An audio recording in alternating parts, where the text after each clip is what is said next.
Welcome to Coaches Weekly. I'm CJ Sullner here with head track coach Phil Kopinski. Coach, we talked a little bit last week about getting everything going and no expectations coming into this week. But how did we do?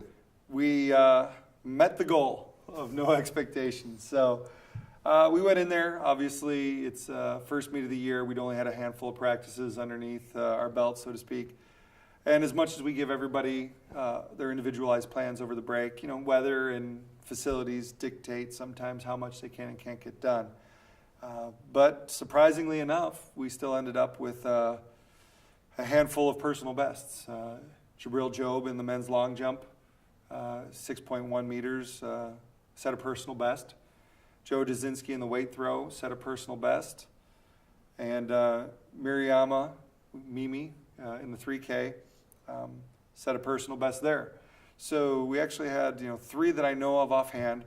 Obviously, all of our freshmen competing for the first time set their collegiate bests, so now they have a mark to move forward from. And a lot of our athletes performed well that had long layoffs. There was quite a few of our distance girls and guys that had stress-related injuries at the end of cross-country season that required 6, 7, 8 weeks off, and they came back and performed really well. As usual, Chelsea Wilson, last year her best indoor time in the 60 was 8:10. In the prelim, she ran 8:17. Then she came back and ran her first indoor 400, and she had about 12 minutes rest before the 60-meter finals. So I guarantee you she was the only one that ran the 400 and came right back in the 60, but what we're trying to do is just work on a strength component. And there's a methodical madness in place here, and it seems to have worked for us the last couple years. So we're going to kind of stick with it. We're going to put some athletes in some other events that they're not used to again this week, try to iron out a few things and see where we go from there the week after. The two athletes we will kind of concentrate on right here is JJ Jabril. He set his personal best, and we talked to him a little bit. It's got to be tough for him, and you as a coach can explain this a little better, being a soccer player that runs up and down a field miles in a game and coming to be able to do a long jump where you're sprinting for X amount of feet and jumping, to be able to train yourself from going from running forever to sprinting for you're all out for just those few seconds. Well, and that's the good thing. JJ is not a midfielder. I mean, in soccer, when you get to the midfielders, I think they've done research that shows that some of those high-level guys can run up to 7 miles in a game. JJ's I don't know if they call it a striker or a forward under our coach's terminology here, but he does his share of walking out there, I'm sure. But he is a speed and power athlete. He's quick. And you try to work to the physiology. And he's always going to be quick and powerful. It's just a matter of what his skill set lends him to. He might be more genetically predisposed to long jump, but he enjoys soccer, so you're not going to take that opportunity away from him. You're going to let him go ahead and play if he can help the team, and it's part of his goal. That's D3, that's what we do.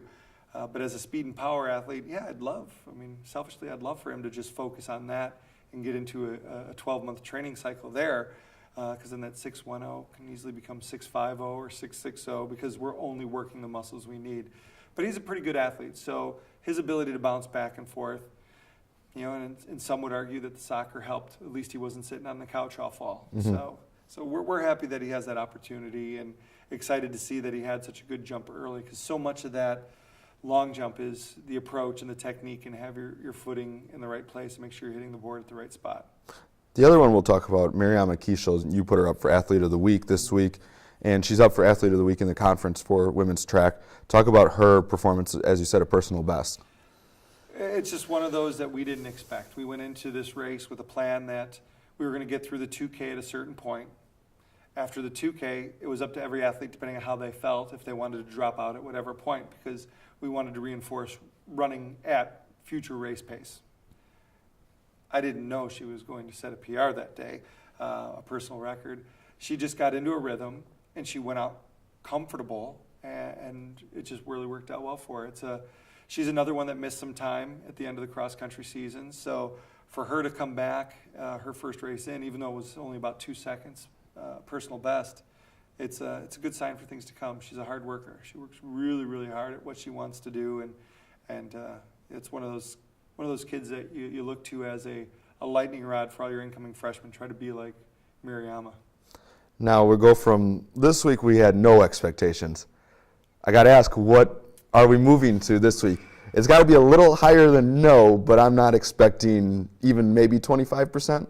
I was talking with Coach Mack, and she already knows. She has her system mapped out. She knows what every athlete's running this weekend, what her expectations are for Logan and Christian and Chelsea. And entries are due tomorrow at 6. I start to get an idea at around 4 of what my expectations are, because I try to get every workout. I saw yesterday's workout. I saw today's. I'd like to see how tomorrow goes. And right now, the last 2 workouts, yesterday and today, the mid-distance and distance people have been outstanding. Max telling me that the sprinters and jumpers have been doing great. So there will be reasonable expectations, but we don't really go into it thinking, well, you should run a personal best this week. Right. You should break the school record this week. What we try to do is get them in a position for success. And if you can get them in a position where they're feeling confident, Anthony Guerrero, he set a 28-second PR in the mile, which is a lot this weekend. And he came into my office today and he said it felt great for the first time to be like competing in a race, because often at some of his times he's been a little bit behind the pack. Mm-hmm. He's like, guys were bumping me, and I'm like, well, that's what happens when you're in the middle of the race for as long as you are. And they're getting excited about that feeling. When you start to experience that feeling of being competitive, then it kind of you feed on yourself. You take it to that next level because you just want to. It's like a caffeine or a Netflix marathon. Once you're into it, you want to continue. You want to keep going. You want that sensation. You want to stay up 24 hours doing it. So hopefully that's what we try to set them up for. So, expectations. I'd like to continue and see the competitive edge. Even the kids that were dropping out early.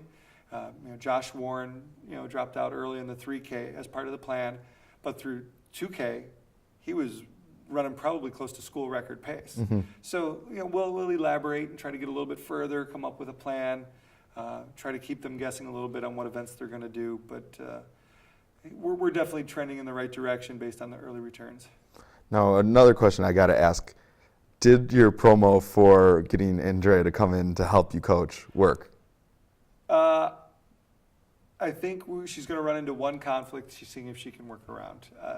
Andrea also has taken on the role of an RD this year, so her being away from campus may not necessarily work. But Katie Gendra, if you're listening and you can approve this, we'd love to have Andrea be involved at whatever level. And if we get her Monday through Friday to help out with practices, that would be great. But she's just such a electric person. If you know who she is. I mean, everybody knows Andrea.